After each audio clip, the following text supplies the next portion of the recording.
Have you ever felt that overthinking is a problem? That the more you understand things, the harder it becomes to live? Perhaps you've noticed that certain conversations seem empty, that the people around you are satisfied with trivial distractions while you feel increasingly out of place. The truth is that there is a price to intelligence, a price that no one tells you about. Arthur Schopenhauer, one of the most pessimistic and brutal philosophers in history, believed that intelligence was not a gift, but a curse. According to him, those who see reality more deeply do not live better. On the contrary, they suffer more. They are misunderstood, isolated, and even rejected by society. After all, the truth is not something people want to hear. They prefer to cling to their comfortable illusions, live on autopilot, without ever questioning anything. And those who dare to break this bubble become a threat. Perhaps you have felt this in your own skin. You try to share an idea, a more complex thought, and all you get in return are empty stares or uncomfortable laughter. You realize that the world has no patience for deep reflections. People want simple answers, easy entertainment, distractions that make them forget their own existence. The problem is not you. The problem is that most people are not interested in the truth, because the truth is unsettling. And here is the great secret that Schopenhauer revealed. The more intelligent you are, the harder it will be to find a place in the world. A brilliant mind is a curse because it destroys illusions. And when you realize that everything around you, society, relationships, human ambitions, is based on deception and self-delusion, you are faced with a choice. Pretend you don't see or accept the loneliness of deep thought. If you have ever felt that your intelligence separates you from others, that your perspective on the world makes you question things that no one else seems to notice, then this video is for you. Because today, we are going to explore Schopenhauer's hidden secret, a secret that can completely change the way you view your own mind. And perhaps after this, you will never want to be intelligent again. Ready? Then let's go. If you have ever felt that your intelligence separates you from others, it is not imagination. It is real. And Schopenhauer not only knew this, he philosophically proved why it happens. According to him, elevated intelligence does not bring people closer together. On the contrary, it creates an abyss. Think of the moments when you tried to explain something deeper to someone and realized that the person simply could not keep up. Perhaps you talked about a book, a philosophical concept, or even a more subtle observation about life. But instead of interest, you encountered boredom, impatience, or disdain. This happens because most people do not want to think deeply. They want easy answers, simple stories, and a world that does not challenge their certainties. Schopenhauer believed that elevated intelligence creates isolation because society operates on a more superficial level. He compared the human mind to a boat. Most people are sailing close to the shore, in shallow and predictable waters. Meanwhile, the more intelligent are pushed into the open ocean, a vast, deep, and lonely place. While others enjoy themselves near the beach, carefree, those who see further are forced to confront the terrifying vastness of reality. This explains why extremely intelligent people often feel that they do not belong anywhere. They see the errors of society, the contradictions of human behavior, the futility of certain ambitions. But when they try to alert others, they realize that few want to listen. Worse still, those who dare to challenge collective ignorance are seen as arrogant, pessimistic, or even threatening. This isolation is not just social. It is also emotional. Schopenhauer argued that intelligence brings with it an increase in sensitivity.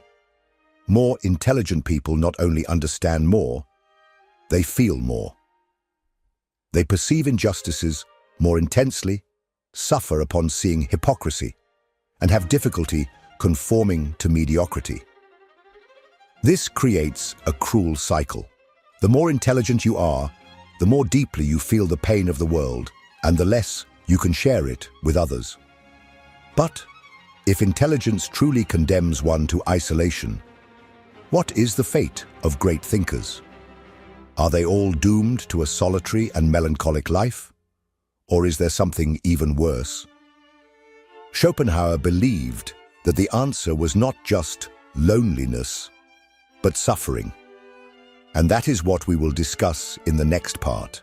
If this content is making sense to you, click the subscribe button and subscribe to the channel. Thank you for your support. If isolation already seems like a cruel fate, Schopenhauer warns us of something even worse: the inevitable pain that accompanies intelligence. He believed that a man's suffering is directly linked to his capacity for perception. The deeper you see the world, the more reasons you have to feel frustrated, disappointed, and anxious. Ignorance, on the other hand, protects people, allowing them to live in a state of existential anesthesia. But why does intelligence generate suffering? The first reason is obvious: reality is harsh. Most people spend their lives seeking pleasure, distraction, and meaning in superficial things: money, status, empty relationships, religious dogmas. For Schopenhauer, all of this is a fragile illusion. The wise person, one who sees reality clearly, realizes how arbitrary and ephemeral these desires are. He sees that the world is driven by chaos, chance, and human irrationality. With this, one loses the ability to deceive oneself and believe that there is a just order or a supreme purpose guiding existence. The second reason for the suffering of the wise is frustration with mediocrity. The German philosopher argued that the vast majority of people operate at a lower mental level, not because they are incapable of thinking, but because they do not want to. They prefer to take the easier path, accept ready-made answers, and avoid any reflection that forces them to question their lives. The problem is that the intelligent man cannot avoid this questioning. He sees beyond the veil of appearances and perceives the hypocrisy and contradictions of the world. And when he tries to share this vision, he almost always encounters resistance, disdain, or hostility. History is full of examples of thinkers who were rejected, persecuted, and ridiculed simply for seeing beyond the obvious. Socrates was sentenced to death for challenging the beliefs of ancient Athens. Nietzsche was treated as a madman for exposing the fragility of traditional morality. Giordano Bruno was burned alive for asserting that the universe was infinite. These men did not suffer because they were wrong, but because they were right too soon. They saw a truth that society was not ready to accept. And here we arrive at the third and cruelest reason for the suffering of the wise: existential loneliness. A man of high intelligence may have friends, may have a family, may even be surrounded by people, but at his core, he will always feel alone. Because intelligence creates an invisible barrier between him and the rest of the world. He may try to explain his anguish, his reflections, his deepest doubts, but he will almost never be completely understood. This chasm between deep perception and collective superficiality is one of the greatest torments of a brilliant mind. In light of all this, Schopenhauer leads us to an even more disturbing question. If thinking deeply leads to suffering, is true happiness found in ignorance? Is the only way to live without anguish to reject critical thinking and surrender to the distractions of ordinary life? This is exactly what we will explore in the next part. If intelligence leads to isolation and suffering, then the opposite must also be true, right? Less intelligent people seem more satisfied with life. They worry less about existential issues, do not waste time reflecting on the futility of existence, and find pleasure in simple things. disposable entertainment, trivial conversations, predictable routines. In the end, is ignorance really a blessing? Schopenhauer believed so. For him, happiness and intelligence are inversely proportional. The more someone understands the nature of reality, the harder it becomes to find joy in it. In contrast, those who live without questioning simply go with the flow of life, without carrying the weight of overly deep thought. While a wise man anguishes at the realization of the ephemerality of existence, an ordinary man finds satisfaction in momentary distractions. While a philosopher reflects on the emptiness of society, most people occupy themselves with trivialities and daily concerns. This happens because the human brain was not designed to seek the truth. It was designed to survive. The ordinary man lives guided by what Schopenhauer called the will to live, a blind impulse that drives us to pursue pleasure and avoid pain. Questioning this process too much generates suffering because it dismantles the illusions that make life bearable. Think about how society glorifies the pursuit of success, love, and status. All of this functions as a great collective theater that keeps people occupied. The intelligent man realizes that deep down, all of this is temporary and often meaningless. But in realizing this, he disconnects from the naive joy that keeps others motivated. This phenomenon can be observed at all levels of life. In social settings, the most popular and beloved people are not necessarily the most intelligent, but the most charismatic, those who know how to play the game of coexistence without questioning its rules. In the professional environment, often those who do better are not the ones who think more deeply, but those who adapt better to the system, who follow orders without hesitation, who do not let themselves be paralyzed by excessive reflection. In love, those who experience intense and happy romances are often not the ones who analyze every detail, but those who surrender fearlessly to the illusion of the moment. This leads us to a disturbing dilemma. To be happy, is it necessary to give up intelligence? Is the only way to live without anguish to settle for a superficial view of reality? For Schopenhauer, this was the great tragedy of the human condition. Those who think too much suffer, but those who do not think live in an illusion. Therefore, he believed that the wise man should not seek happiness in the same places as others. If the common pleasure of life comes from ignorance, then what remains for those who see beyond appearances? Is there any way to find purpose without surrendering to the collective farce? Schopenhauer's answer to this dilemma leads us to an even darker side of intelligence, the way society treats those who do not fit in. Because the problem is not only the loneliness of the thinker, but the cruel way the world reacts to their existence. And that is the theme of the next part. If happiness lies in ignorance, then the intelligent man is not just a stranger in society. He is a threat, and like any threat, he needs to be neutralized. Since ancient times, humanity has had a perverse pattern. Whenever someone sees beyond the obvious and tries to expose uncomfortable truths, that person is silenced, ridiculed, or even destroyed. Schopenhauer understood this cruel mechanism of society. For him, collective mediocrity will always feel a deep discomfort in the presence of a man who thinks differently. The reason? He challenges the illusion in which everyone prefers to live. While the majority distract themselves with trivialities, the thinker is the one who points out the absurdity of existence, the hypocrisy of institutions, the futility of human ambitions. And since most people do not want to face this truth, the easiest solution is to attack those who reveal it. History is full of examples of this. Socrates was sentenced to death for corrupting the youth, that is, for teaching people to think for themselves. Galileo was persecuted for asserting that the Earth revolved around the sun, something that challenged the comfort of the dominant religious belief.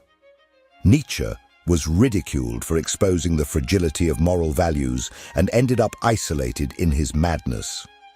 Schopenhauer, in turn, spent much of his life ignored, his philosophy considered too pessimistic for society. But do not think that this phenomenon happens only to great philosophers and scientists. It happens all the time, at all levels of life. Have you noticed how social groups tend to reject those who do not fit in? At work, the employee who questions unfair rules is soon seen as a problem. In school, the student who does not conform to easy answers is labeled arrogant or weird. In social interactions, those who prefer deep conversations over trivialities often feel out of place. The world does not want you to think. It wants you to obey. And here lies the great irony. People reject the thinker, but at the same time depend on him. All great innovations, all revolutionary ideas, all changes that have truly shaped humanity came from individuals who were, at some point, marginalized for their intelligence. The problem is that society only values genius after he is dead, when his ideas no longer represent a threat. But then, if the intelligent man is rejected, persecuted, and condemned to solitude, what can he do? How can someone who sees beyond the obvious survive in a world that does not want to see? Schopenhauer believed there was only one way out, an alternative path for those who refuse to live in ignorance. And it is precisely about this survival strategy that we will talk about in the next part. If intelligence leads to isolation, suffering, and rejection, the big question is there a way out? How can someone who sees beyond the illusions of society find peace in a world that seems to have no place for them? Schopenhauer believed there was only one way: to stop seeking happiness in the same places as others.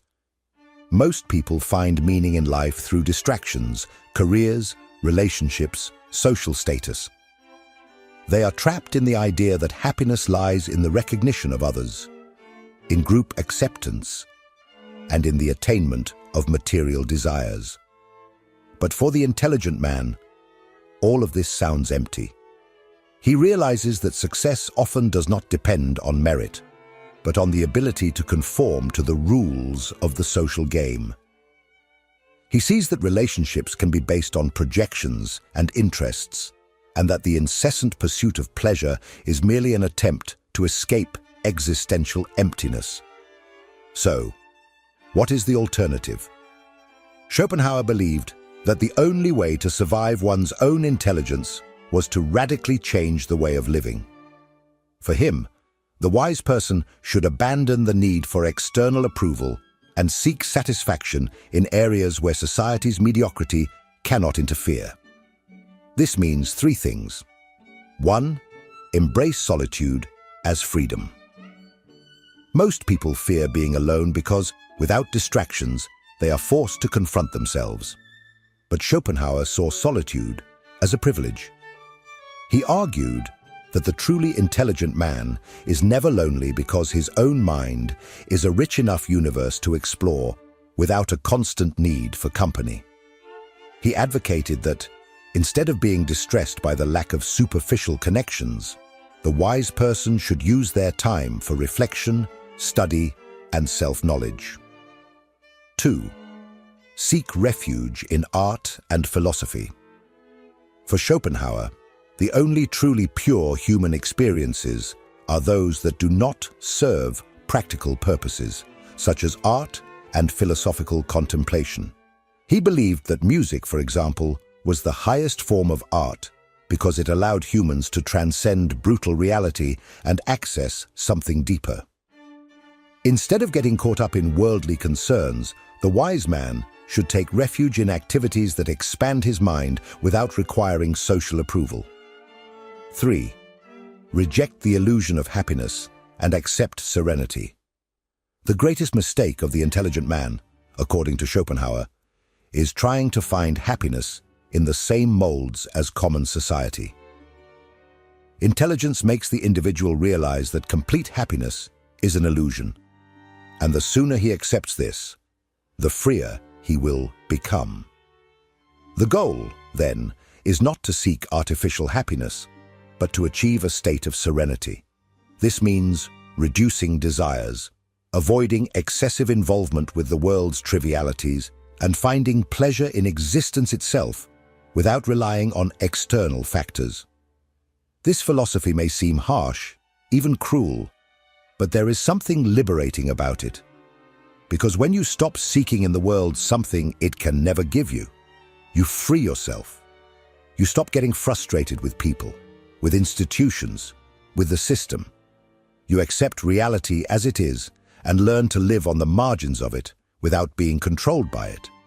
But then, if the thinker's path is to distance themselves from the common world, what is the final destination for those who follow this journey? What happens to those who abandon the illusions of society and decide to live only by the truth? Schopenhauer had an answer for that, and this answer is what we will discuss in the final part. And so, we come to the final point of this journey. What is the true destiny of the man who sees beyond? If he cannot fit into society, if conventional happiness eludes him, if his mind is both a gift and a curse, what is the inevitable end for one who refuses to live in illusion? Schopenhauer had no romantic illusions about this destiny. He knew that intelligence, when taken to its ultimate consequences, condemns the individual to solitude and misunderstanding. The thinker will never find comfort in the distractions of ordinary life, will never be fully accepted by those who live automatically. But does this mean he is doomed to suffering? Not necessarily. The true secret lies not in trying to escape this burden, but in learning to carry it with dignity. The man who understands the nature of existence and accepts reality as it is, without the layers of illusion that most people need to endure life, achieves a kind of freedom that few will know. He does not seek meaning outside of himself, does not care for the approval of others, does not allow himself to be enslaved by the incessant desire for more. He understands that the world has always been chaotic, unjust, and indifferent. And by accepting this, he becomes immune to the disappointments that destroy others. Schopenhauer believed that the wise man should abandon any hope of transforming society or being understood by it. Instead, he should dedicate himself to cultivating his own mind, to appreciating art, philosophy, and contemplation. He should be a spectator of the world, not a prisoner of it. But this conclusion raises an uncomfortable question. Is it worth being intelligent? If ignorance brings happiness and wisdom brings isolation, is the pursuit of knowledge a rational choice? Or should we choose to remain in illusion like everyone else, if we could? Now, I want to know your opinion. Do you believe that intelligence truly condemns one to suffering? Or do you think it is possible to be intelligent and at the same time find happiness? Leave your comment and share your view. And before you go, don't stop here. The next video is essential to continue this journey of reflection.